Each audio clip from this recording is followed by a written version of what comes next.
সমাজে দেখা যায় স্বামী মারা গেলে স্ত্রী 40 দিন সাদা কাপড় পরতে হয়। এ বিষয়ে যদি কিছু বলতেন।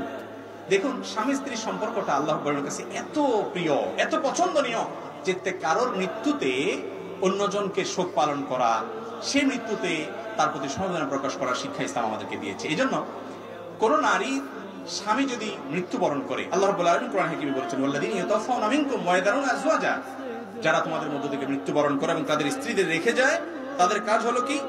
তাদের কাজ হলো ইয়াতারাব্বাসনা বিআনফুসিহিন্না আরবাআত আশহুরিন ওয়া আশরা, তারা 4 মাস 10 দিন পর্যন্ত কি করবে? ইদ্দত পালন করবে, শোক পালন করবে। আর যাদের সন্তান গর্ভে আছে তারা গর্ভ খালাস হওয়া পর্যন্ত শোক পালন করবে। এই শোক পালন করাকালীন সময়টাতে স্বামী মারা যাওয়ার পরে 4 মাস 10 দিন পর্যন্ত নারী কি করবে না? তিনি তার নিজের বাসা বাড়িতে থাকবেন, বাহিরে যাবেন না। ডাক্তার দেখানোর একান্ত প্রয়োজন হচ্ছে, শরীর খারাপ করছে, তখন যাবেন। একান্ত প্রয়োজনীয় কাজ ছাড়া যেই জায়গায়, যে বাসায় তিনি, যে বাড়িতে তিনি থাকতেন, সেই বাড়িতে তিনি থাকবেন। এখান থেকে বের হবেন না 4 মাস 10 দিন পর্যন্ত। এটা শোক পালন হবে তার। আর ওই জায়গায় থাকা মানে এই না যে একটা রুমে ঢুকে বসে থাকতে হবে, ওই বাড়ির চৌহদ্দির মধ্যে থাকবেন, বাহিরে একান্ত প্রয়োজন ছাড়া যাবেন না। দ্বিতীয়ত, তিনি এই সময়ের মধ্যে কারোর সাথে বিবাহ বন্ধনে আবদ্ধ হবেন না।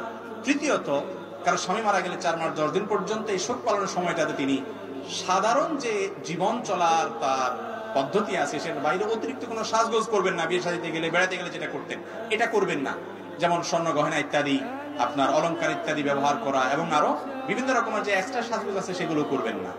এই কাজগুলো তিনি করবেন না। এছাড়া বাকি সব কাজ তিনি করবেন, শোক সন্তপ্ত থাকবেন এবং তিনি অন্য সাধারণ পোশাক পরবেন। আমাদের দেশে মনে করা হয় মানুষের কোন মহিলার স্বামী মারা গেলে তিনি সাদা কাপড় পরতে হয়। না, এরকম কোনো কথা নাই। সাদা কেন, রঙিন কাপড়ও পরতে পারেন, অতিরিক্ত সাজগোজ করবেন না। এই হলো মূল বিষয়।